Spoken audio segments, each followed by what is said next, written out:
이사야 56장 1절부터 우리 쭉 보는데 조금 이따 한번 읽고 제가 먼저 서론을 좀 하고 나서 그렇게 읽으면 좋을 것 같습니다. 제가 이사야서 말씀을 하면서 1장부터 39장은 수도파고 40장부터 그렇게 지금 계속 한 장 한 장 말씀을 전하고 있지 않습니까? 좀 여러분들이 이제 조금 이해해 갔으면 좋겠어요. 40장부터는 내 백성을 위로하라는 위로의 메시지거든요. 위로의 메시지, 위로에는 두 가지가 있습니다. 하나는 그냥 말로만 위로하는 거, 그냥 좋은 말로 힘내, 좋아질 거야, 괜찮아질 거야. 말로 위로해도 힘이 나거든요. 참 좋아요. 그러나 몸이 아픈 사람에게 가서 말로 위로한다고 그 병이 낫지가 않습니다. 마음은 위로를 좀 받아요. 마음은 그래도 진정이 돼요. 병으로 몸이 아픈 사람에게 진정한 위로는 뭔가 하면요, 약을 주는 거예요. 그 몸에 약을 집어넣으면 그 약이 내 몸을 위로하고 치유하고 회복해 가요. 그렇잖아요, 그죠? 말은 듣기는 좋아요. 마음에도 좀 평안을 줘요. 그러나 그 말이 내 질병에는 영향을 주지 못해요. 내 질병에는 약 준다고 내 귀에 약 주는데 내 귀가 위로받지 않아요. 그러나 그 약이 들어오면 그 약은 내 몸을 치유해줘요. 그처럼 복음이 그래요. 교회 와서 좋은 말 듣고 좋은 위로받고 좋은 찬양 들으면 좋아요. 위로가 돼요. 은혜가 돼요. 어떨 때 눈물도 나요. 그러나 그게 다예요. 그게 내 영혼을 치유해 주지 못해요. 교회 와서 내 영혼을 치유하기 위해서는 내 속에 복음이 들어와야 돼요. 복음은 은혜롭지 않을 때도 있어요. 복음은 딱딱해요. 재미없어요. 그런데 그 약처럼, 약이 재미있나요? 그러나 약이 들어오면 내 속에서 병이 낫잖아요. 감기가 낫고 몸살이 낫고 병이 낫잖아요. 그처럼 복음이 들어오면 죽을 영혼이 살아나요. 영혼이 살아난다고요. 그리고 내 영혼이 하나님을 만나는 은혜가 있는 것은 성도의 교제를 통해서 맛있는 음식 사준다고 되는 게 아니고요, 복음이 들어와야 돼요. 그처럼 여러분들이 교회 와서 진짜 여러분의 영혼의 위로를 받자면 복음을 들어야 돼요. 복음이 내 속에 들어와서 그 복음이 내 속에 죄로 말미암아 영죽을 내 인생의 이 영혼을 치유하고 회복시키고 수술하고 그렇게 변화시켜 가야 되는 거예요. 그 복음, 그게 뭐예요? 말씀이죠. 말씀. 십자가, 예수의 죽음과 부활하심, 이런 것들이 내게 들리고 그게 은혜가 되는 것을 느껴야 되는 것입니다. 지금 이 이사야 선지자는 조금 이따 읽을 거예요. 이사야 선지자는 지금 바벨론 포로되어 있는 사람들에게 전하는 메시지를 하고 있어요. 그러나 이사야 선지자가 살아있을 때는 아직 이 남유다는 망하지 않았어요. 남유다는 망하지 않고 있어요. 그때 북이스라엘은 망했어요. 그러나 남유다는 아직 망하지 않았어요. 아직도 100년 후에 망해요. 100년 후에 망해서 바벨론에 포로되어 갈 그들을 향하여 100년 전에 준 이 말씀, 그래서 그 당시 사람들은 이 말을 들으면서도 무슨 말인지 도통 이해가 안 가요. 현실적이지 않잖아요. 우리는 망하지도 않았는데 우리가 바벨론에 포로되어 가 있는 그들을 향하여 위로의 메시지를 준다? 이해가 되지 않아요. 그러나 이것이 언젠가는 이 말씀이 우리에게 큰 위안이 될 때가, 주님 재림하시는 거 우리에겐 잘 이해가 되지 않아. 아직 주님 재림도 안 했는데 재림한 것처럼 이야기하면, 요한계시록을 보면 새하늘과 새 땅을 보여주면 그게 무슨 의미가 있어요? 아직도 나는 그것이 뭔지도 모르는데, 이런 말씀들에 귀가 열릴 수 있도록 우리가 기도해야 합니다. 계속해서 위로의 메시지를 주는데 하나님은 하나님의 백성을 절대 포기하지 않는다는 것, 하나님은 하나님의 백성을 절대 포기하지 않습니다. 할렐루야. 내가 나를 포기하지요. 포기하지 마세요. 망해도 포기하지 마세요. 죽어도 포기하지 마세요. 죽는다고 해서 그건 내가 죽는 것을 느끼는 것처럼 보이지만 하나님 안에서는 그 죽는 것 별로 번데기가 허물을 벗고 그렇게 매미가 되는 것은 죽는 게 아니에요. 다른 과정으로 변화되어 가는 거예요. 변화되어 가는 거예요. 우리가 천국 백성 되는 거예요. 하나님께서 아무리 이런 위로의 말씀을 전해도 이스라엘 백성들이 하는 말이 위로가 안 된다는 거예요. 다시 말해서 이 말이 무슨 말인지 못 깨닫는다는 거예요. 복음이 이해가 되지 않는다는 거예요. 쉽게 말해서 과거 지금부터 예수님 오시기 전에 한 1000년 전에 이런 예언의 말씀을 주어졌는데 그게 어떻게 믿어져요? 믿어지지가 않는 거예요. 근데 지금 그때 메시아가 오자면 아직도 1000년이나 있어야 되는데 메시아가 온 것처럼 말하니까 어떻게 그 메시아를 붙잡고 소망 중에 살아라고 하는데 그 메시아가 아직도 1000년이나 있어야지 오는데 그때는 1000년이 있어야 오는지 100년이 있어야 오는지 모르잖아요. 우리가 이 땅에서 힘들고 어렵지만 재림의 주님을 붙잡고 소망 중에 사십시오. 재림의 주님이 뭐 언제 오는데 맨날 온다고 하면서 이단들만 득실되지 주님은 오시지를 않는데 그것이 우리에게 무슨 위로가 되냔 말이에요. 그게 나하고 무슨 상관이냐 이렇게 본다는 거지요. 그러나 이런 소망 중에 다시 오실 주님을 바라볼 수만 있다면 그것이 엄청난 위로가 되는 거예요. 일제시대 때 낮에나 밤에나 눈물 머금고 내 주님 오시기만 고대합니다. 저 하늘 구름만 이상이 떠도 내 주님 오시는가 해 내 목을 멀리 빼고 바라보는 마음 오주에 언제나 오시렵니까? 주님이 뭐 언제 오실지 어떻게 알아요? 그러나 믿음으로 복음을 내 마음에 담아놓은 사람은 그것이 어마어마한 위로가 되고 아무리 아프고 고통스럽고 눈물 나도 다시 오실 재림의 주님을 바라보면서 기다리는 거예요. 바벨론에서 다시 오실 이 땅에 오실 메시아 그리스도를 기다리는 마음으로 히브리 노예들의 합창을 부르는 거예요. 언젠간 우리에게 메시아가 와서 그 메시아가 우리를 이 땅에서 이끌어내 주시고 우리를 구원의 길로 이끌어 가실 것이다. 히브리 노예들의 합창이 그거잖아요. 그래서 바벨론 강가에서 수금을 캐면서 서러움의 눈물을 흘려도 다시 오실 주님 바라보듯이 우리가 이 땅에서 힘들고 어려울 때 많지만 몸에 질병이 들고 내 앞에 내 인생의 죽음이 왔다 갔다 할 때 절망할 수 있잖아요. 그것 때문에 절망하지 말고 다시 오실 주님 바라보면서 믿음으로 살아가는 것입니다. 자신들이 겪고 있는 고난의 삶이 너무 힘겨우면 이 복음이 귀에 잘 안 들어와요. 내 삶이 지금 나의 인생을 목조아서 나를 죽이려고 하는데 복음이 어떻게 잘 들어오나요? 그런데도 믿음으로 사는 사람들에겐 그 복음이 신락같이 내게 들어오고 그 복음을 믿고 믿음으로 이겨나가는 것입니다. 이사야 55장은 그래서 초청장이라는 별명을 가지고 있잖아요. 하나님의 초대장이에요. 값없이 베푸시는 구원의 잔치회로 초대장. 너희 목마른 자들아 다 내게로 오라. 값없이 오라. 돈 없는 자도 오라. 와서 값없이 사 먹으라. 이렇게 말하잖아요. 그것을 예수님이 요한복음 7장에 그대로 말했잖아요. 누구든지 목마르거든 내게로 와서 마셔라. 주님도 우리를 초청하고 있어요. 인생에 목마르지 않은 사람이 누가 있나요? 인생에 배고프지 않은 사람이 누가 있나요? 여기 우리는 다 배고파요. 아니요 목사님 나는 걱정 없어요. 난 노후 대책 다 됐어. 아니 그 이야기가 아니잖아요. 우리 영혼에 목마름이 없는 사람이 누가 있어요? 진짜 배고프지 않은 사람이 어디 있나요? 수고하고 무거운 짐진 자들아 다 내게로 오라. 내가 너희를 쉬게 하리라. 주님은 우리를 초대하고 있어요. 그 주님 앞에 가서 그냥 사람 말만 듣고 가면 처음에는 조금 위로가 되고 좀 괜찮은 것 같지만 돌아서면 또 목마르잖아요. 그러나 복음을 들으세요.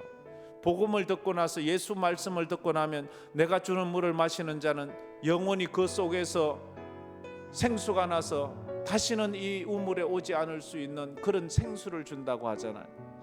여러분은 그냥 인간 목사의 말만 듣고 가면 또 목말라요, 또 슬퍼요, 또 힘들어요. 순간 힘이 나는 것 같지만 그것으로는 영원히 힘이 안 나요. 그러나 십자가의 보혈을 만나고 부활의 주님을 만난다면 우리가 그 주님 때문에 이 세상을 이겨나갈 수 있는 거예요.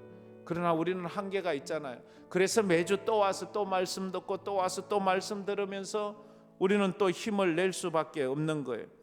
구원으로의 초청은 조건이 없습니다. 무조건이에요. 주님이 그냥 누구든지 초청하는 그 사람은 올 수 있는 거예요. 값없이 올 수 있는 거예요. 그런데 중요한 것은 초청받은 사람이 결단을 해야 되는 거예요. 결단. 그것을 우리는 믿음이라고 말합니다. 그런데 그 믿음까지도 하나님이 주시는 은혜예요. 믿음은 하나님이 공짜로 주시는 은혜다, 은혜의 선물이다, 그렇게 말을 하고 있습니다. 그래서 오늘 이 자리에 초청받아 오신 분은 아니 내 발로 왔는데 뭐 내가 오고 싶어서 왔는데 그런 것 같지만 주님이 허락하지 않으면 단 한 사람도 여기 들어오지 못합니다. 다 하나님께서 허락하셔서 왔습니다. 이 믿음이 있기를 주의 이름으로 축복합니다. 이게 믿음이 돼야 돼요. 에이 내 발로 왔지 뭐 웃기는 소리 하고 있네. 내 오기 싫으면 안 오는 거지. 그래요. 그 마음도 하나님이 주시는 거라는 것을 왜 모르십니까? 우리 인생이 하나님의 뜻 안에서 움직이고 있다는 것을 알아야 돼요. 구원은 혈통으로 받는 게 아니에요. 구원은 직분으로 받는 것도 아니에요. 구원은 내가 무슨 기특한 짓을 해서 그 기특한 일을 했기 때문에 하나님께서 나를 구원해 주신 것이 아니에요. 십자가 한편 강도는 무슨 기특한 일을 했습니까? 사마리아 우물가에서 목말라 나온 그 여인은 무슨 기특한 일을 했습니까? 남편이 6이나 되고 십자가 한편 강도는 평생 살아서 죽을 때까지 강도짓만 하는 그런 인생인데, 세리나 창기나 그런 이방인들은 무슨 기특한 짓을 한 것이 아니라 하나님께서 그냥 은혜로 구원해 주신 거예요. 그래서 하나님 앞에서 왜 하나님 저 사람들은 구원해서 천국 가게 하고 나는 왜 구원 안 해줘서 지옥 가게 합니까? 하나님 공평하지 않습니까? 이렇게 말할 자격이 없다는 거예요. 하나님의 뜻이라는 거예요. 그래서 이것이 귀하다. 이것을 깨달으면 날 구원하신 하나님의 은혜가 얼마나 크다는 것을 우리가 알고 그 은혜 앞에 벅석 주저앉는 거예요. 근데 아직도 철없는 사춘기 아이들처럼 하면 왜 날 낳았어요? 날 무엇 때문에 낳았어요? 낳았으면 책임져야 될 거, 이런 바보 같은 짓이나 하지. 그런데 그렇게 기도하는 성도들이 있어요. 하나님이 나를 구원하셨으면 나한테 복을 줘야 될 거 아닙니까? 하고 따지는 그것도 하나님은 이쁘게 봐주신다는 거 아십니까? 진짜 하나님은 그런 기도도 이쁘게 봐주신다는 것을 우리가 알아요. 하나님은 범죄한 이스라엘을 징계하셨지만 버리지 않았어요. 바벨론에서 그들 망하게 버리지 않았어요. 하나님은 바벨론 포로 생활하고 있는 그 이스라엘을 기억하셔서 고넬료를 세우고 고레스를 세우고 고레스를 통해서 그들이 이스라엘로 돌아가게 하고 그렇게 놀라운 일을 하시는 거예요. 첫 번째 볼 것은 성도는 어떤 상황에서도 주의를 거룩하게 지켜야 합니다. 다 같이 읽어봅시다. 성도는 어떤 상황에서도 주의를 거룩하게 지켜야 합니다. 좀 뜬금없는 소리 같죠. 1절 2절 말씀 우리 한번 다 같이 읽어보도록 하겠습니다. 여호와께서 이와 같이 말씀하시기를 너희는 정의를 지키며 의를 행하라. 이는 나의 구원이 가까이 왔고 나의 공의가 나타날 것임이라 하셨도다. 안식일을 지켜 더럽히지 아니하며 그의 손을 금하여 모든 악을 행하지 아니하여야 하나니 이와 같이 하는 사람, 이와 같이 굳게 잡는 사람은 복이 있느니라. 갑자기 이상하게 막 안식일을 더럽히지 말고 안식일을 지키라 이 말씀을 하고 있습니다. 지금 바벨론 포로 생활하고 있어요. 바벨론 포로지에 있는 그들에게 주님이 하시는 말씀이 너희들 포로지에 있다고 안식일 더럽히지 마.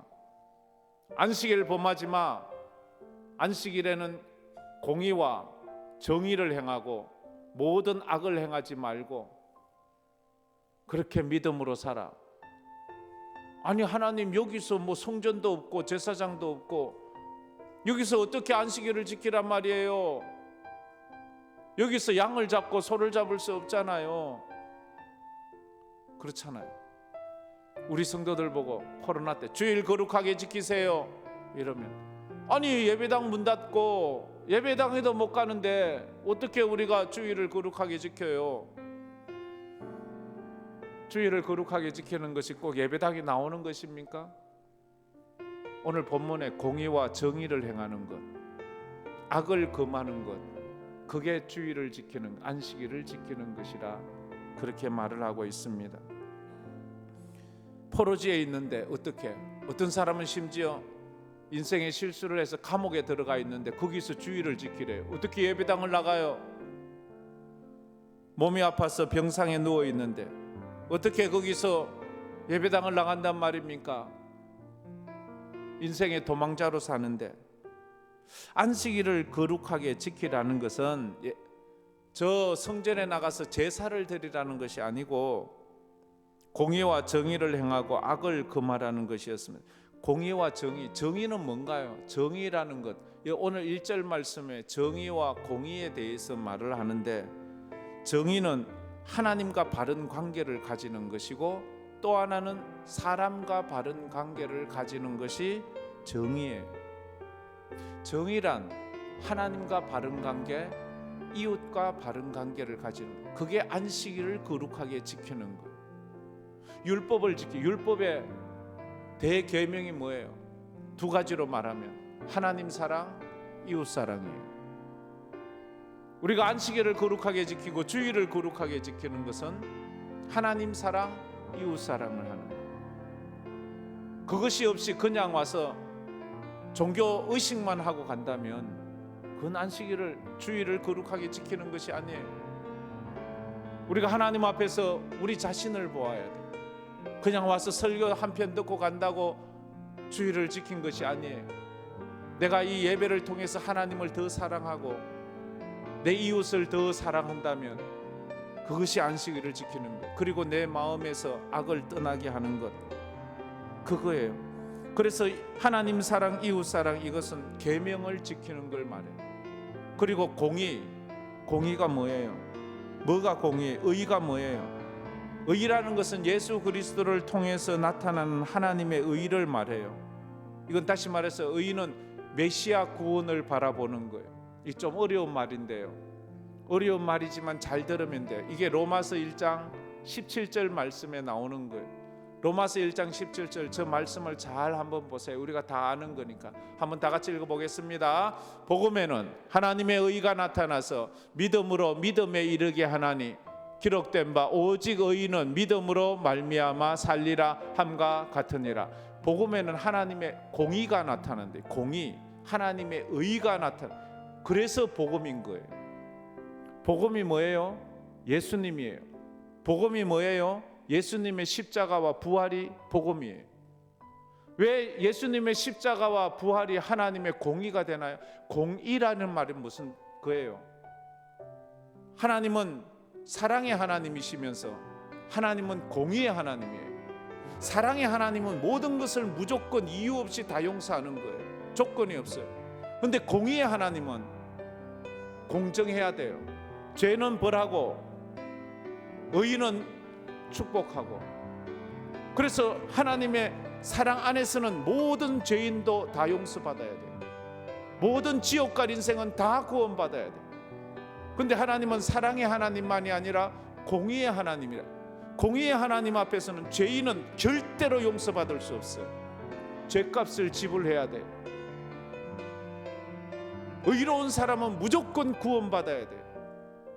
근데 아담 안에 있는 모든 인류는 다 범죄해서 하나님의 진노 안에 분명하게 심판을 받아 다 지옥 가야 돼요. 이건 예외도 없어요. 이건 어떻게 할 수가 없어요. 인간은 다 죄인이야. 그런데 사랑의 하나님은 무조건 다 용서해야 되잖아. 사랑의 하나님은 두 가지 성품이 있는데 이 둘 다를 만족시키기 위해서는 사랑의 하나님이 무조건 다 죄인, 지옥 갈 사람, 지옥 있는 사람도 다 구원받아야 돼. 그래서 이 엉뚱한 사람들은 하나님은 사랑의 하나님이니까 다 천국 보낼 거야. 우리가 이 땅에서 예수 믿든 안 믿든 관계없어. 뭐 안 믿어도 돼. 다 하나님은 사랑의 하나님이잖아. 그러면 말이 안 되지. 근데 그 사람 한쪽만 본 거예요. 공의의 하나님이시니까 심판을 받아야 돼. 근데 인간은 심판받아 다 지옥 가면 사랑의 하나님이 안 되잖아요. 그런데 인간 중에서 누가 이 인간의 죄를 사해 줄 사람이 없잖아요. 그래서 예수님이 오신 거예요. 죄 없는 사람이 와서 죄 없는 사람이 모든 죄인들을 위해 대신 피 흘려 죽음으로, 깨끗한 피를 흘림으로, 죄 없는 피를 흘림으로 죄인들을 사해 주어 이들을 구원받게 하는 거예요. 그래서 이 피 안에 거하는 사람, 예수의 보혈을 믿는 사람은 다 구원받아 사랑의 하나님에게 만족함을 주어서 구원받아 가는데, 여기 예수의 피를 의지하지 않는 자는 죄사함을 받지 못하니까 그들은 지옥 갈 수밖에 없는 거예요. 지금 이걸 얘기하는 이 공의, 이 로마서 1장 17절 그 복음에는 하나님의 의가 나타나서 믿음으로 믿음에 이르게 하나니, 복음에는, 복음 십자가와 부활에는 하나님의 공의, 죄는 심판하고 의는 하나님께서 구원하시는, 이게 예수의 십자가 안에 있잖아요. 예수의 보혈, 무슨 말인지 알겠습니까? 이걸 알아야 돼요. 이거 알면요, 예수 믿는 기쁨이 달라요. 힘들고 어려워도 어렵지 않아요. 하나님께서 다 깨닫게 해주실 거예요. 그러면 이 십자가를 믿고 이 예수를, 이 공의를 행하시는 그 메시아를 바라보는 마음, 공의를 바라보는 그 메시아를 바라보는 그 마음이 안식일을 지키는 거예요. 안식일은 내 죄사함, 내 죄사함 받기 위해서 어린 양이 죽고 소가 죽고 짐승이 죽은 줄 알았는데 신약에 와서 보니까 그게 예수야. 짐승이 아니고, 짐승의 피가 아닌 예수의 피야. 거기에 목 놓아 오는 거예요. 예수여, 웬 은혜입니까? 웬 사랑입니까? 사도 바울이 이걸 몰랐어요. 사도 바울이 이걸 몰라서 짐승의 피만 믿었어요.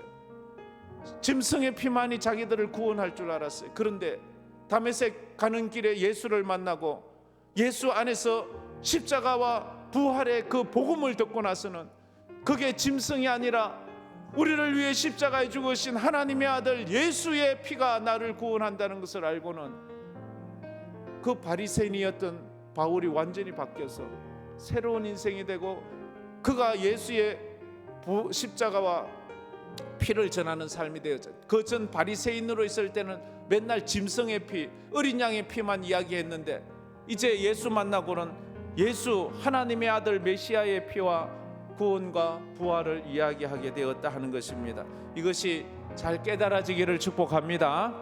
모르면 또 보고 또 보고 하세요. 그러면 언젠가 이것이 내 마음에 확 밀려올 때가 있어요. 그래서 이사야가 예언한 안식일을 거룩하게 지킨다는 것은 하나님 사랑, 이웃 사랑, 계명을 지키는 것이고, 그리고 메시아를 통해서 나타날 하나님의 의, 메시아를 통해서 나타나는 하나님의 공의, 예수의 십자가와 부활, 그걸 믿는 것이 온전한 안식일이다 하는 거예요. 왜냐하면 하나님의 구원이 가까이 왔기 때문에 그런 거예요. 하나님의 구원이 가까이 왔다고 오늘 말씀에 그렇게 말했지요. 오늘 말씀 1절에 말하고 있잖아요. 이는 나의 구원이 가까이 왔고 나의 공의가 나타날 것임이라. 예수님이 와서 첫 설교가 뭐예요? 회개하라, 천국이 가까이 왔느니라. 우리 주님이 그 말씀을, 구원이 가까이 왔다고 그렇게 말씀을 하셨습니다. 그러나 이스라엘 사람들은 말해요. 과연 이 포로지에서 우리가 어떻게 안식일을 거룩하게 지킬 수 있단 말입니까? 우리에겐 성전도 없고, 우리에겐 제사장도 없고, 우리에겐 짐승도 없는데 우리가 어떻게, 그래서 우리가 하나님 앞에서 너무 형식적인 그런 것에 얽매이지 말고 복음의 정신으로 하나님 앞에 나가는 그런 좀 성숙한 모습이 있어야 되는 것입니다. 안식일의 정신을 기억하는 것입니다. 공의를 지키고 정의를 행하며 그것으로 나가는 거예요. 요즘 말하면 이제 요즘 안식일이 아니잖아요. 우리가 안식교도 아니기 때문에, 우리가 제7일 안식교도 아니잖아요. 그렇기 때문에 우리는 주일을 지킵니다. 왜 주일로 바뀌었나요? 예수님의 부활을 기념하는 날로 바뀌었어요. 예수 안에 구원이 완성된 날로 바뀌었어요. 그래서 주일을 지키는 거예요. 주일을 지키자면 꼭 예배당에 와야 됩니까? 뭐 오면, 올 수 있으면 오면 좋아요. 노력하면 좋아요. 그러나 요즘은 유튜브가 있잖아요. 여러분 유튜브 구독 신청 다 했어요? 우리 황금교회? 좀 하세요. 널리 알려서 그렇게 많은 사람들이 같이 예배를 드릴 수 있도록 그렇게 하면 좋아요. 그래서 꼭 여기 못 나오면 그곳에서라도 진실된 예배자가 되면 좋아요.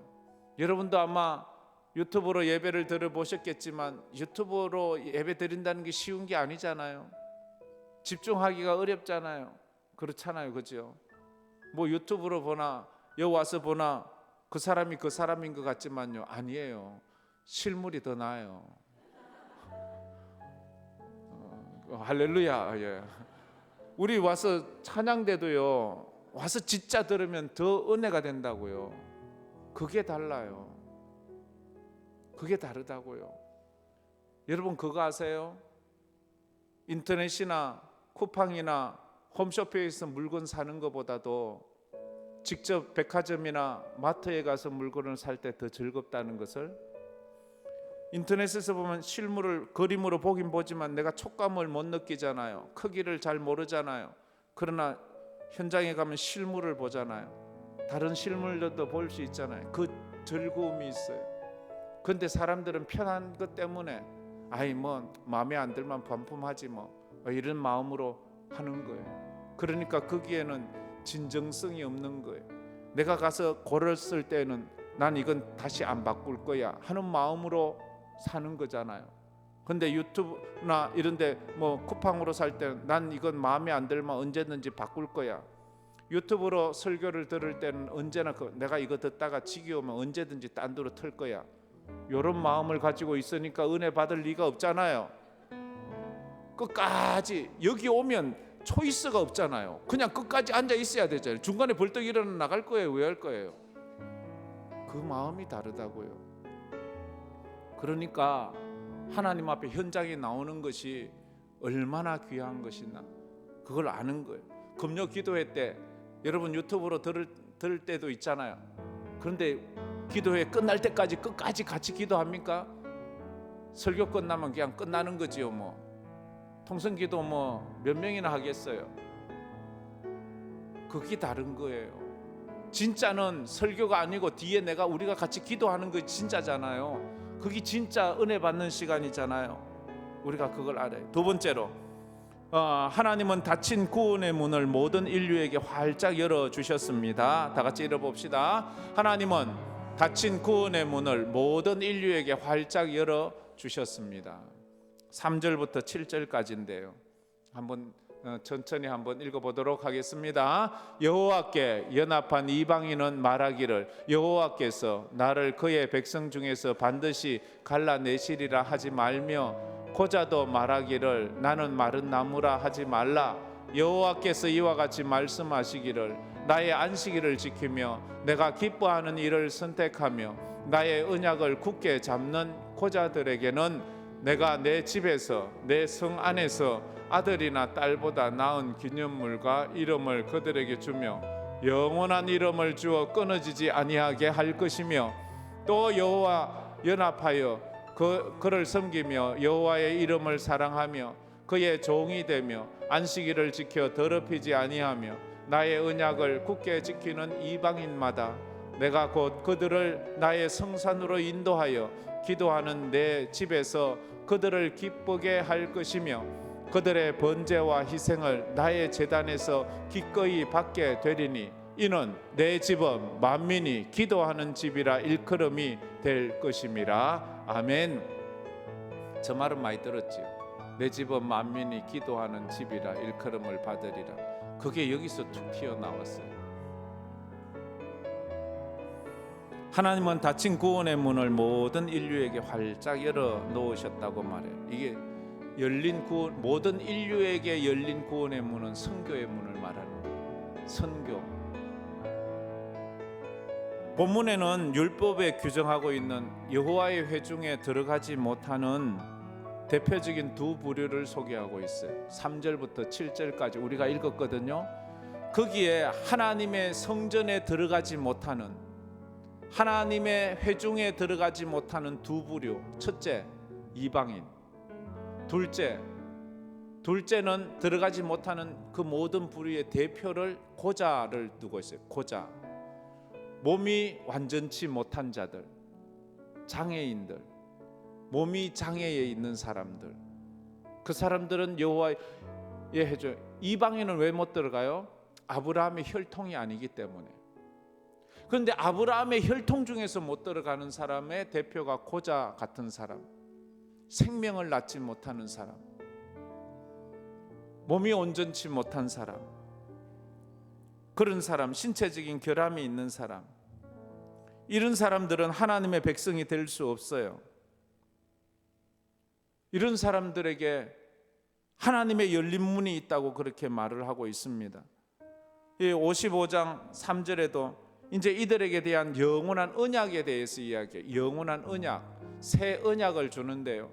그 영원한 언약, 새 언약에는 자기들이 지금까지 알고 있었던 그런 언약과 다른 언약이 있다는 것을 알아요. 다 같이 한번 55장 3절 다 같이 읽어보겠습니다. 너희는 귀를 기울이고 내게로 나와 들으라. 그리하면 너희의 영혼이 살리라. 내가 너희를 위하여 영원한 언약을 맺으리니 곧 다윗에게 허락한 확실한 은혜이니라. 내가 너희들을 위한 영원한 언약을 맺는데, 그게 다윗의 언약이래요. 그것이 56장에 보면 4절 6절에 이렇게 말하고 있어요. 우리 4절 먼저 다 같이 다시 한 번 더 읽겠습니다. 여호와께서 이와 같이 말씀하시기를 나의 안식일을 지키며 내가 기뻐하는 일을 선택하며 나의 언약을 굳게 잡는 고자들에게는, 나의 언약을 굳게 잡는 고자는 회중에 못 들어간다 했는데 하나님의 언약을, 하나님의 영원한 언약을 붙잡는 고자도 들어간다는 거예요. 6절에 말하면 6절 말씀도 한번 봅시다. 우리 6절 다 같이 읽겠습니다. 또 여호와와 연합하여 그를 섬기며 여호와의 이름을 사랑하며 그의 종이 되며 안식일을 지켜 더럽히지 아니하며 나의 언약을 굳게 지키는 이방인마다, 나의 언약을 지키는 이방인들은 여호와의 회중에 들지 못하는데 이방인들도 그 언약을 붙잡기 때문에, 고자들도 그 언약을 붙잡기 때문에 들어갈 수 있다는 거예요. 아브라함 혈통이 아니라도, 몸이 성치 못하다 할지라도 고자가 왜 이렇게 대표적인 거예요? 고자는 생명을 낳을 수 없는 것이잖아요. 생명을 낳을 수 없는 것이 가장 하나님 앞에서는 인정받지 못하는, 나무가 열매 맺지 못하는 것은, 무화과 나무에 열매 맺지 못할 때 예수님께서 그 무화과를 저주하셨어요. 이스라엘이 그 복음의 열매를 맺지 못할 때 하나님은 그 이스라엘을 다 베버렸어요. 그리고 그루터기에서 다시 남은 싹이 태어나게 그렇게 하셨어요. 우리가 이 땅을 살아가면서 고자 같은 인생을 살아면 하나님께 버림받을 수, 그러나 새 언약 안에 들어가야 된다는 것을 우리가 압니다. 하나님의 언약 안에서 하나님은 이방인들과 고자들을 거룩한 시온에서 자기 백성으로 삼아 주시는 것. 이게 아브라함 이야기예요. 아브라함은 99세까지 고자였어요. 그는 아이를 못 낳아요. 물론 이스마엘을 낳았지만, 그러나 하나님의 언약 안에서는 아브라함은 고자였어요. 그러나 하나님께서 그 약속한 때가 되었을 때 99세에 그의 태의 문을 열어주어 그가 100세에 그 아들 이삭을 낳게 돼요. 그거예요. 하나님의 그 역사가 그렇게 이어지는 거예요. 7절 말씀에 이들을 위해서 천국문이 활짝 열려요. 천국문이 활짝 열린다는 것은 이제 하나님의 집이 열리는 거예요. 다 같이 한번 읽어봅시다. 내가 곧 그들을 나의 성산으로 인도하여 기도하는 내 집에서 그들을 기쁘게 할 것이며 그들의 번제와 희생을 나의 제단에서 기꺼이 받게 되리니 이는 내 집은 만민이 기도하는 집이라 일컬음이 될 것임이라. 그대로 두면 내가 곧 그들을 나의 성산으로, 그들이 누구예요? 이방인과 고자들을 말하는 거예요. 이방인과 고자들을 나의 성산, 거룩한 산, 시온산, 솔로몬 성전이 있는 곳으로 그들을 인도하여 기도하는 내 집에서, 기도하는 내 집이 어디예요? 성전을 말하잖아요. 기도하는 내 집에서 그들을 하나님께서 정말로 바로 세워주신다고 말하지요. 그래서 그들에게 만민이 만민이 기도하는 집이라. 만민은요, 여기에는 이방인도 포함되고 고자도 포함되고 하나님의 선택된 모든 인류의 백성들이 다 하나님의 전에 나와서 하나님께 기도하게 하겠다 하는 거예요. 이스라엘 백성들은, 이방인들은 뭐다, 고자들은 뭐다, 아브라함 혈통만 와, 믿음도 없으면서 아브라함 혈통이라고 큰 소리 치는 거예요. 요즘도 그런 사람이 있어요. 믿음도 없으면서 십자가도 모르면서 나 세례 받았어, 나 직분 받았어, 너희들은 여기에 뭐다. 아니, 그 사람이 못 온다니까요. 우리가 하나님 앞에서 바른 복음을 배워 가야 되는 것입니다. 이사야는 다친 이방인들에 대한 구원의 문이 활짝 열리고 기도의 문이 열리는 거예요. 하나님 앞에 부르짖는 문이 열리는 거예요. 그것이 바로 선교의 문이 열린 거예요. 그래서 저와 여러분이, 그래서 아브라함의 혈통이 아닌데도 우리가 지금 하나님을 섬기고 있잖아요.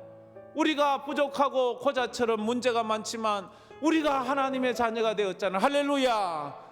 이게 감사한 것 아니에요. 이게 감사한 것. 이걸 모르면 코쟁이들 종교를 왜 믿어? 그건 이방 종교야, 서양 종교야. 우리는 우리 종교를 믿어야지. 우리 종교가 어디 있나요 도대체? 유교가 우리 종교인가요? 불교가 우리 종교인가요? 우리 당군이 있잖아. 당군 무슨 당군 할아버지 같은 소리하고 그렇잖아요. 이 복음을 모르니까 그런 소리를 하는 거예요. 복음을 모르니까 이단들이 와서 뭐라고 하면 그냥 엎어지고 넘어지고 뭐 그런 거예요. 그런데 넘어가지 말아야 되는 거예요. 우리가 하나님 앞에 바로 서 있는 것이 참 중요해요. 이스라엘의 좁고 닫힌 세계관과 구원관으로는 도무지 이해할 수 없어요. 아브라함 자손이어야 돼. 할례 받아야 돼. 율법 안에 거해야 돼. 이런 구원관, 이런 세계관은 절대로 이방인들, 고자들, 장애인들, 여자들, 이런 사람은 절대 못 받아주는 거예요. 그러니까 우리가 복음 안에서 이런 것들을 받아줄 수 있는 넓은 마음들이 우리에게 있어야 된다는 거예요. 그래서 정말 이방인들도 하나님 앞에 나와서 예배할 수 있는 길이 열린 거예요. 이방인들도 하나님 앞에 나와서 부르짖어 기도할 수 있는 기도의 문이 활짝 열리는 거예요. 구약 이스라엘 사람들은 아브라함의 혈통만 강조하기 때문에 도무지 이것을 이해할 수 없는 거예요. 그렇잖아요. 그래서 예수님께서 이 땅에 오셔서 그걸 보여주셨잖아요. 뭘 보여주셨어요? 예수님께서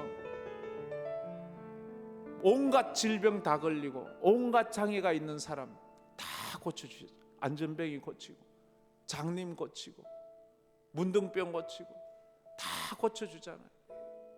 사마리아 여인, 부정한 여인, 창기, 세리, 이방인들, 고넬료 이 다 구원하시잖아요.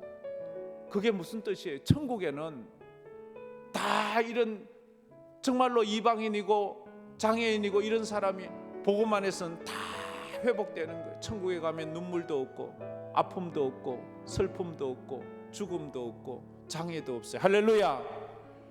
근데 왜 여기서 그렇다고 그걸 차별하는 거예요? 하나님은 차별하지 않았는데 왜 우리가 차별하는 거예요? 주 안에서는, 주님은 복음 안에서 결코 차별하지 않아요. 예수님은 그래서 그 사람들에게 복음을 전하는 거예요. 사마리아 수가성 여인에게까지라도 가서 그 여인에게 예배하라. 하나님은 영이시니 하나님은 이렇게 예배하는 자를 찾느니라. 그걸 누구에게 말했어요? 바리새인에게 말한 게 아니에요. 제사장에게 말한 게 아니에요. 이방인 여인, 수가성의 부정한 여인, 창기 같은 여인에게 그 이야기를 한 거예요. 그 여인에게도 너도 예배자가 될 수 있어. 예배자가 될 수 있어. 나 같은 여인도요? 나 같은 부정한 여인도 하나님을 예배할 수 있나요? 나같이 몸이 불편한 사람도 하나님을 예배할 수 있나요? 나같이 부정한 윗대에 아무도 예수 안 믿고 나만 예수 믿는 나 같은 사람도 예수 믿을 수 있나요?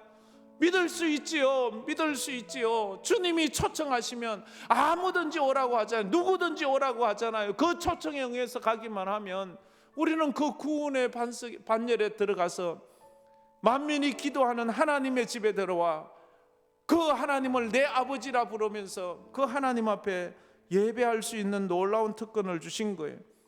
이것이 바로 세계 선교의 문을 열어놓으신 거예요.